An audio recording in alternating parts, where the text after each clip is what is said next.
रानी हमें माफ कर दे। मेरी ही गलतियों की वजह से दादा संताजी की मृत्यु हो गई। हमें वाकई में नहीं पता नागोजी हमें धोखा देंगे। कुछ बोले आप? तारा रानी, ये क्या कर रही है आप? हमारी तरफ देखकर बोलिए। मैं उस दिन की तैयारी कर रही हूँ जब मेरे सामने औरंगजेब या कोई मुगलिया इंसान खड़ा होगा।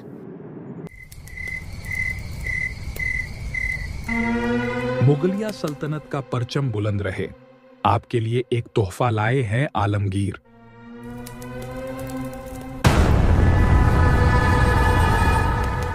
इंशाल्लाह हम आपसे बहुत खुश हुए। आज से आपको खुश खबर खान के नाम से जाना जाएगा और आपसे किया हुआ वादा समझो हमने पूरा किया।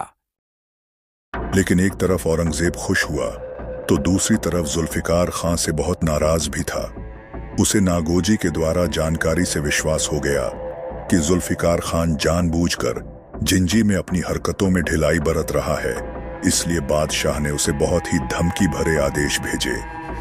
जुल्फिकार खान को अपने निजी संपर्कों से यह खबर मिली कि अगर उसने जिंजी पर कब्जा नहीं किया तो बादशाह राजा राम महाराज से पहले उसका कटा हुआ सिर देखना पसंद करेंगे। इसलिए 1697 के अंत में उसने राजा राम को गुप्त रूप से भागने का संकेत दिया।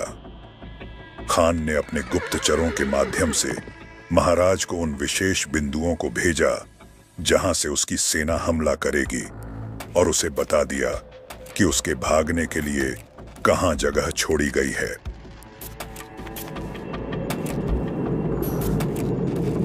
हमें आप सबको छोड़कर जाने का मन नहीं कर रहा है। हमारा दिल नहीं मान रहा है। मुगलों पर भरोसा नहीं कर सकते। इस साम्राज्य के आप छत्रपति है। आपका सुरक्षित रहना बहुत जरूरी है। आप जाए, पीछे से हम लोग भी आते हैं।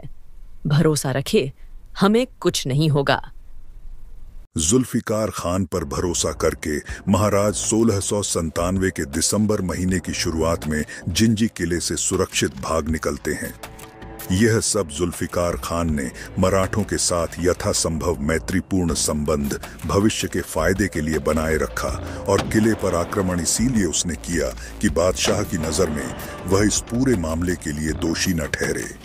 राजा राम महाराज के इस सफर में रामचंद्र पंत और खंडो बल्लाल ने तय किया कि इस योजना में गणोजी शिर्के भी मदद करेंगे। गणोजी शिर्के वही थे जो संभाजी महाराज के ठिकाने को मुगलों को जानकारी दिए थे। वे अब अपनी गलतियां सुधारना चाहते थे। शिर्के ने अपने साथियों को भी अपनी इस योजना में शामिल कर लिया। इसके बाद शिर्के और उनके साथियों ने महाराज को पर्दे वाली पालकी में बिठाया और वहां से निकल गए। लंबा सफर तय करके राजा राम महाराज 22 फरवरी 1698 को सुरक्षित विशालगढ़ पहुंच गए। राजा राम महाराज के निकलने के बाद जुल्फिकार खान ने जिंजी पर कब्जा कर लिया। फरवरी महीने में ही किला उसके हाथ में आ गया। उस समय राजा राम की पत्नियां किले के भीतर थीं। उन्हें मुगलों ने पकड़ लिया।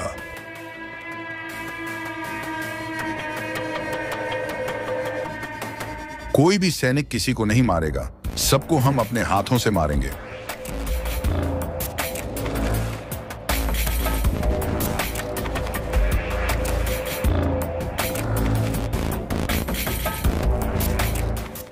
महारानी, मेरा नमस्कार स्वीकार करें। और ये लीजिए, ये आपकी अमानत, सफर में काम आएगा। जैसा मैं बोलता हूं वैसा ही कीजिए। रानी ताराबाई जुल्फिकार खान के सिर पर बंदूक रखकर उनके सैनिकों को चेतावनी देती है। हमें और हमारे सारे सैनिकों को सुरक्षित आजाद करे, नहीं तो इसको मार दिया जाएगा।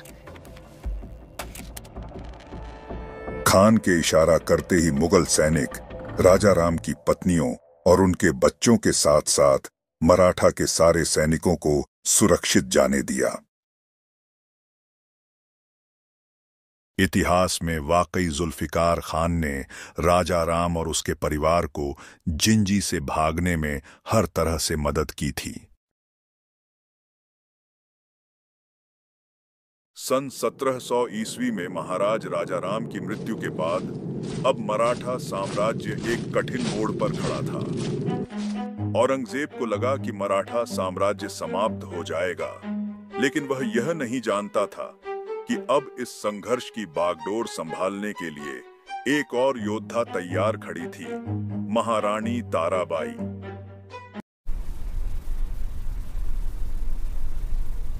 अब मराठा साम्राज्य का क्या होगा? महाराज राजाराम के बिना हमारी सेना कौन संभालेगा?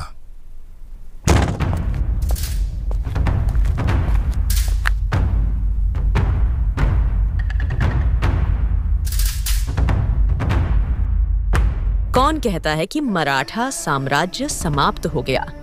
शिवाजी महाराज ने हमें सिखाया था कि मराठा कभी हार नहीं मानते, और जब तक मराठा का एक भी बच्चा सांसें ले रहा है तो साम्राज्य को कोई गिरा नहीं सकता। पर महारानी साहिब, अब मराठा साम्राज्य का नेतृत्व कौन करेगा? मराठा साम्राज्य किसी एक व्यक्ति से नहीं चलता। हम सब में शिवाजी महाराज, संभाजी महाराज और राजाराम महाराज का खून है। जब तक हम सब जीवित हैं, हम एक साथ मिलकर साम्राज्य चलाएंगे। लेकिन महारानी साहिब, किसी एक को तो सिंहासन में बैठाना ही होगा। ताराबाई गहरी सांस लेती हैं। वे धीरे धीरे सिंहासन की ओर बढ़ती हैं और दृढ़ता से उत्तर देती हैं। स्वराज्य न कभी झुका है, न कभी झुकेगा। मराठों की जड़ें मिटाना आसान नहीं। कल भोर होते ही मेरा पुत्र शिवाजी द्वितीय छत्रपति बनेगा।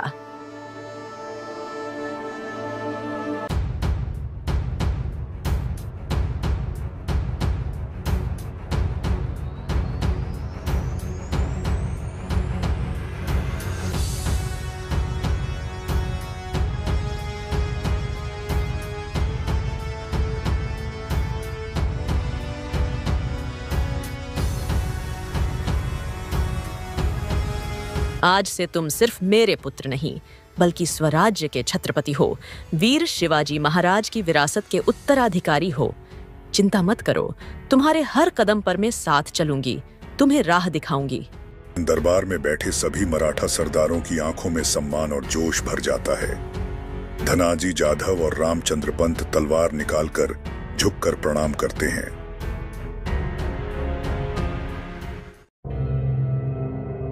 जहां पना, मराठों ने आपके खिलाफ एक 4 वर्षीय बच्चे को छत्रपति बनाया है। गुस्से में औरंगजेब की आंखें चमक उठती हैं। वह चिल्लाकर सबको शांत करता है। कुछ तो गड़बड़ है। एक बच्चे को छत्रपति बनाने की वजह कुछ और है। उसके साथ कोई ऐसा जरूर खड़ा है जो हमसे टकराने की हिम्मत रखता है। वर्षों से चले आ रहे इस संघर्ष का अंत अब औरंगजेब को नजर नहीं आ रहा था।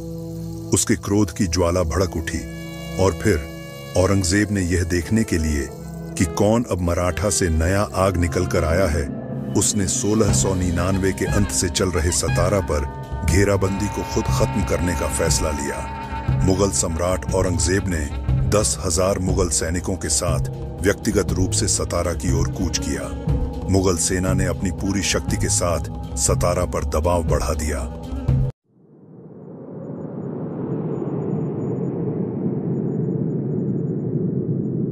बुरी खबर, युद्ध की तैयारी करो।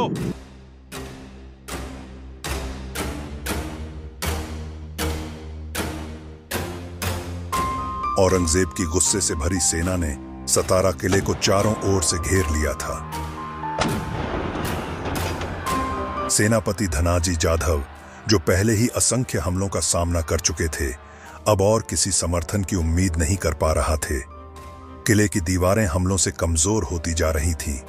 अंत में 21 अप्रैल 1701 को वह मजबूर हो गए और अपने सैनिकों की ओर किले को बचाने के लिए समर्पण कर दिया और दूसरे किले की रक्षा के लिए वहां से निकल गए।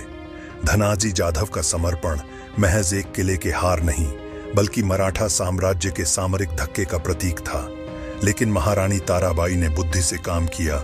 उन्होंने तब भी सभी सैनिकों को उनकी वीरता के लिए सराहना दिया।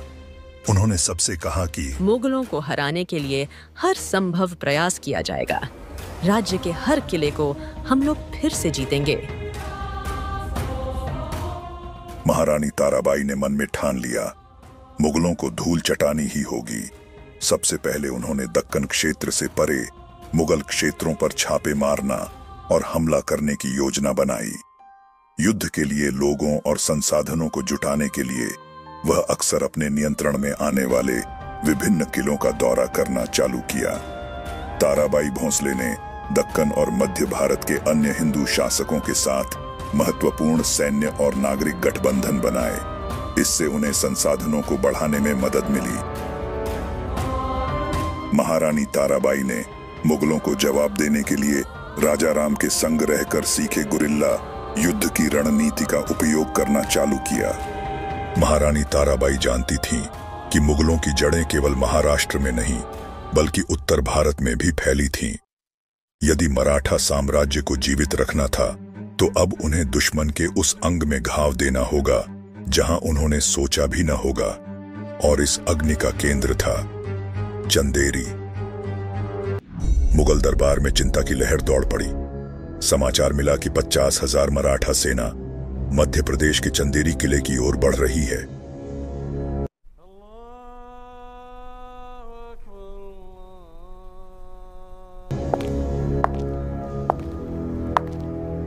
आलमगीर बुरी खबर। औरंगजेब चौंक उठा। वह सोचने लगा, मराठा महाराष्ट्र छोड़कर मध्य की ओर क्यों जा रहे हैं? औरंगजेब की मुट्ठियां भींच जाती हैं। वह आदेश देता है, मराठों को रोको। लेकिन अब देर हो चुकी थी। मराठा सेना चंदेरी की सीमाओं तक पहुंच चुकी थी। चंदेरी किले की दीवारों पर मुगल प्रहरी खड़े हैं।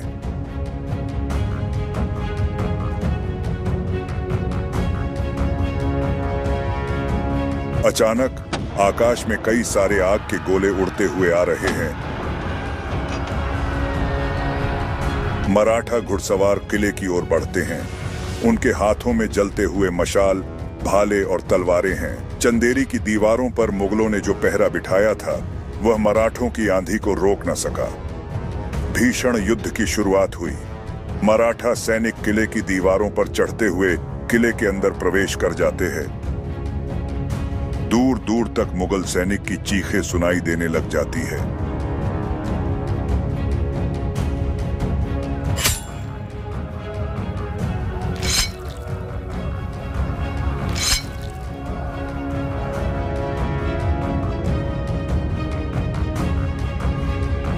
महारानी, चंदेरी में मराठों की विजय हुई। ताराबाई ने जो भविष्य देखा था उसकी एक झलक दिख रही थी। मुगलों के अभिमानों की चकनाचूर की शुरुआत हो चुकी थी। इसके बाद ताराबाई ने बैठक बुलाया और सबको रणनीति समझाया कि हवा की तरह चलो। जहां वे सोए वहां हमला करो, जागने से पहले गायब हो जाओ। उनकी सेनाएं रानी के अनुसार हल्की और फुर्तीली रात में मुगल चौकियों के इर्द गिर्द छुपी रहती और हमला करके भाग जाती। उन्होंने मुगलों के आपूर्ति लाइनों पर हमला किया, अनाज के भंडार जला दिए, गश्ती दलों को घेर लिया। औरंगाबाद से सोना लादकर मुगल कारवां जो आते उनको सूरज उगने से पहले ही गायब कर देते। मुगल मराठा ताकत के बोझ तले उसमें लड़खड़ा गए। 1702 तक उनकी नजर तेज हो गई। अब उन्होंने सोचा, क्यों न अपनी चीज अब वापस छीन लिया जाए। उन्होंने मराठा निगाह को बाहर की ओर मोड़ा। दक्कन के जख्मी दिल से परे उनके सेनापतियों ने उत्तर की ओर छापे मारे। उनके घोड़ों की टापें नर्मदा नदी को पार करती गूंजी, एक रेखा जिसे मुगल अपनी ढाल मानते थे। मालवा ने सबसे पहले उनकी चोट सही। गांवों से मुगल कर वसूलने वाले गायब। उनकी जगह ताराबाई के वफादार कमाईशदार आ गए। मराठा अब सिर्फ बचाव नहीं कर रहे थे, वे बढ़ रहे थे। एक ज्वार जो ढहते किनारे के खिलाफ उठ रहा था। 1705 तक ताराबाई की हिम्मत रंग लाई। उनके सेनापति धनाजी 8,000 सवारों के साथ गुजरात की सीमा पर मोहम्मद खान की दोगुनी मुगल सेना से भिड़े। टक्कर भयंकर थी, तलवारें चमकी, धूल ने हवा को घेर लिया। मुगल टूट गए, उनके शरीर मैदान में बिखर गए और गुजरात का तट मराठों के लिए खुल गया। मराठा जहाज सादे मगर साहसी पानी पर मंडराने लगे, मुगल व्यापार को परेशान करने लगे। हैदराबाद से पूर्व में और बैरार तक उत्तर में ताराबाई का नाम बाजारों और किलों में गूंजने लगा।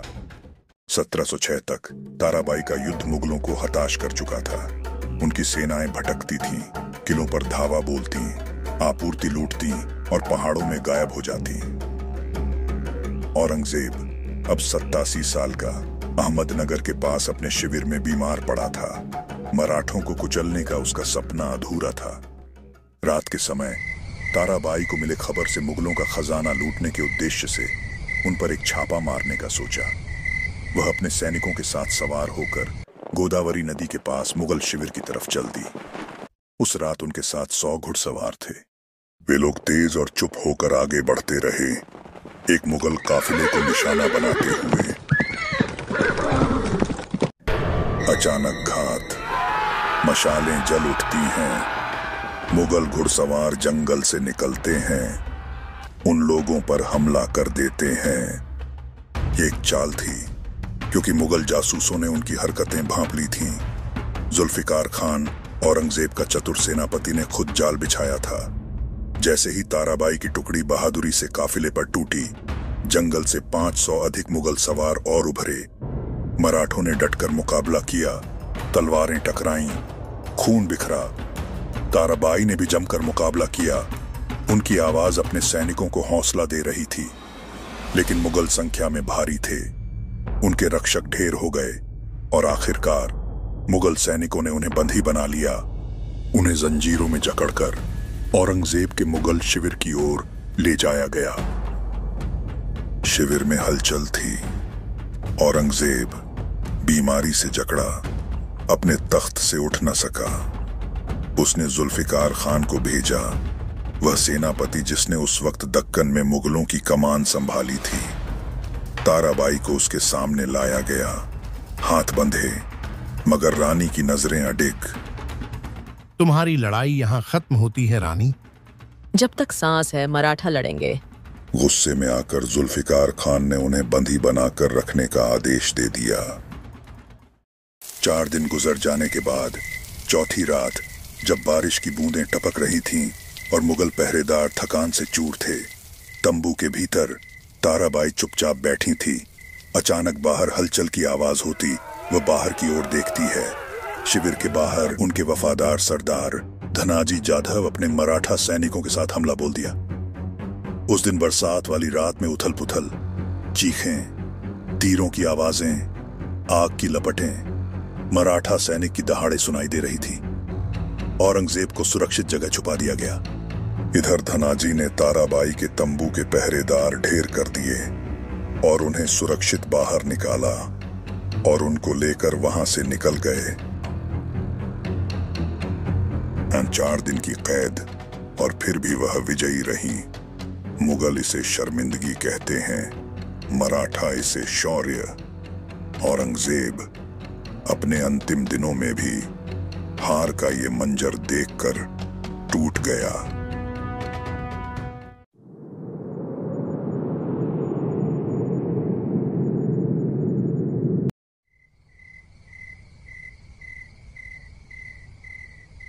अजीब बात है, पूरी जिंदगी मैंने सबको झुकाया और आज ऐसे दिन है कि अब मैं खुद इस बिस्तर से उठ तक नहीं सकता। औरंगजेब की आंखों में गहरा पछतावे का साया दिखता है। वो अपनी आंखें बंद करता है और अतीत की यादों में खो जाता है।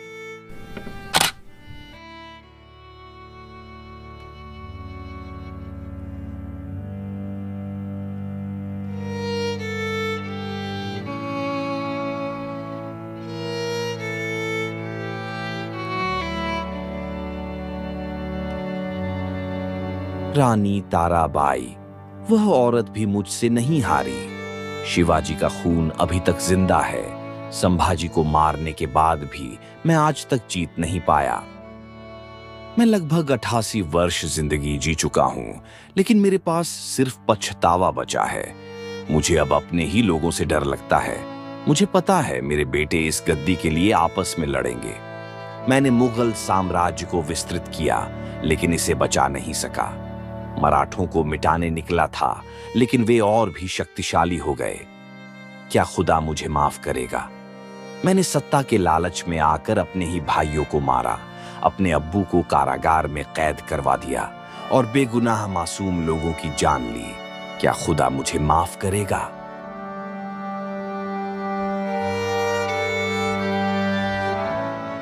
मैं अपने शरीर के लिए खुद कफन नहीं छोड़ सका। मेरे पास जो भी है उसे गरीबों में बांट देना। कभी जिसने पूरी दुनिया को अपने इशारों पर नचाया, वह आज अपने लिए कुछ भी नहीं बचा पा रहा। आज मेरी आंखों में सिर्फ पछतावे की आग है। सभी को मेरा आखिरी सलाम। मैं बस यही कह सकता हूं कि इस दुनिया की सच्चाई को समझो। सत्ता, धन, दौलत सब एक धोखा है और मैं पूरा जीवन इस धोखे में जीता रहा। औरंगजेब थका हुआ महसूस करता है। कलम छूट जाती है। वह गहरी सांस लेता है, आंखें बंद करता है। उसकी सांसें धीमी होने लगती हैं। उसको अपने अतीत के कुछ पल दिखाई देते हैं।